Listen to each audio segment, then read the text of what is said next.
আল্লামা সিদ্দিক আজাদ রহমতুল্লাহ আলাইহির ইসালে সওয়াব মাহফিলে আমি বলার মতো আমার কাছে কোনো যোগ্যতা নেই। বড় বড় আলেমরা আমার চারপাশে আছেন, তবে তিনি কত বড় মুজাহিদে আজম যে লেখা হয়েছে মুজাহিদ ছিলেন, এটা দুই একটা উক্তি আমি তুলে ধরবো। সেটা হচ্ছে, কোনো মঞ্চে যদি সুর ধরে টেনে টেনে যদি ওয়াজ করে তখন উনার ভালো লাগতো না।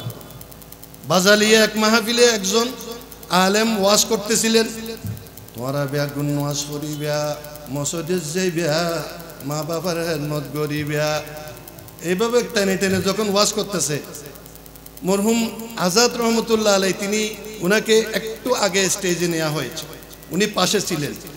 এভাবে সুর ধরে ধরে মানে মানুষকে ঘুম পাড়ায় দিয়ে যেভাবে ওয়াজ করতেছে, এটা শুনে উনার শরীরে আর রক্ত কি নাই, ঠান্ডা নাই।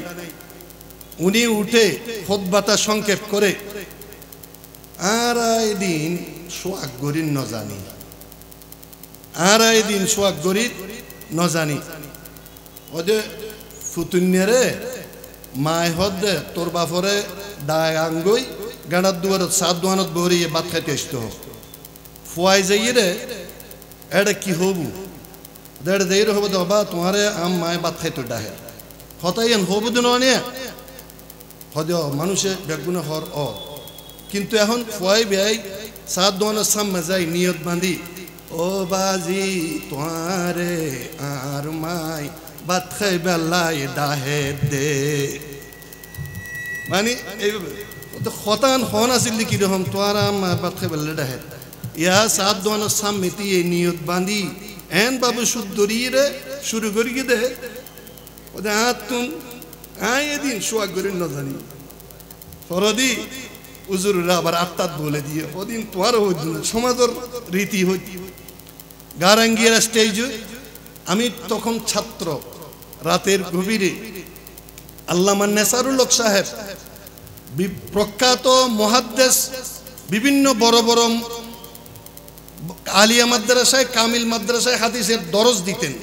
আমাদের ওস্তাদ আল্লামা নেসারুল হক সাহেব আহলুস সুন্নাহ ওয়াল জামাআহ বাংলাদেশের সভাপতি ছিলেন, তিনি পাশে বসা।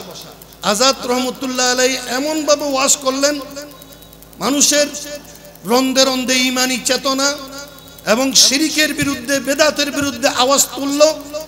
আর এই ওয়াজ শুনে উনার পরে স্টেজে উঠলেন আল্লামা নেসারুল হক সাহেব।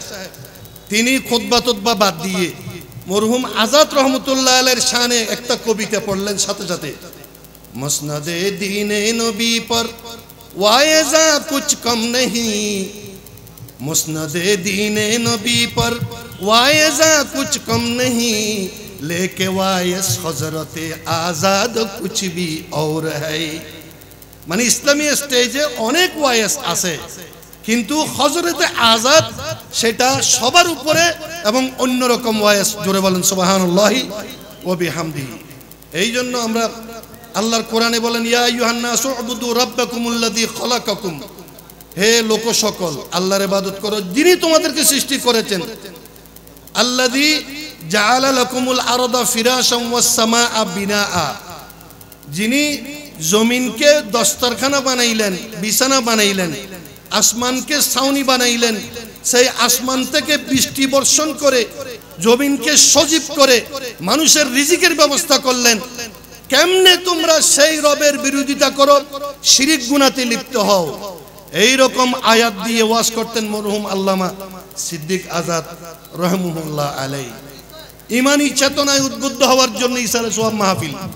আজকের এই ইসালে সওয়াব মাহফিল থেকে আমরা শিখে যাব, শিরিকের বিরুদ্ধে আমরা সব সময় কথা বলবো, আমরা বেদাতের বিরুদ্ধে কথা বলবো এবং ইমানি চেতনায় উদ্বুদ্ধ হব। আর আমার পূর্বে বড় বড় আলেমগণ কথা বলে গেছেন এই নীতির উপরে। মাহফিল থেকে কিছু যদি ওলামায়ে কেরামদের পক্ষ থেকে যদি নিয়ে যাওয়ার সেই স্পৃহা না থাকে, বসাটা বৃথা হবে।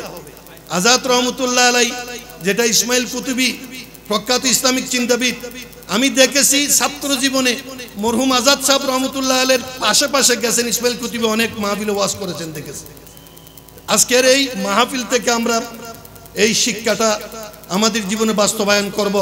আল্লাহ পাক রব্বুল আলামিন এই মরহুম আজাদ সাহেব রহমতুল্লাহ আলাইহির মুখে একদিন ইসলামী গান শুনেছিলাম। আমি এই গানটা প্রথম শুনে তারপরে এই গানটা আবার বের করেছি, বই বের করেছি, তখন ইউটিউব ছিল না।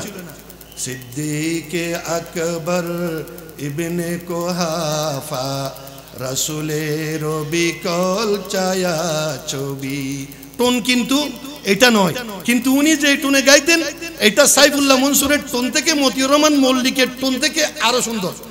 সিদ্দিকে আকবর ইবনে কুহাফা রাসূলের বিকল ছায়া ছবি, দিনের তরে কে আরে মন উজাড় করে দিল যা কিছু সবই।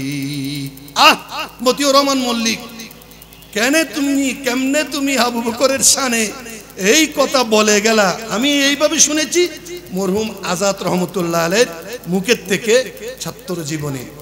আশেক ছিলাম উনার, কারণ উনার থেকে আমি শিক্ষা পেয়েছি ছাত্র জীবনে শিরিকের বিরুদ্ধে কিভাবে রুখে দাঁড়াতে হয়, বেদাতের বিরুদ্ধে কিভাবে রুখে দাঁড়াতে হয়।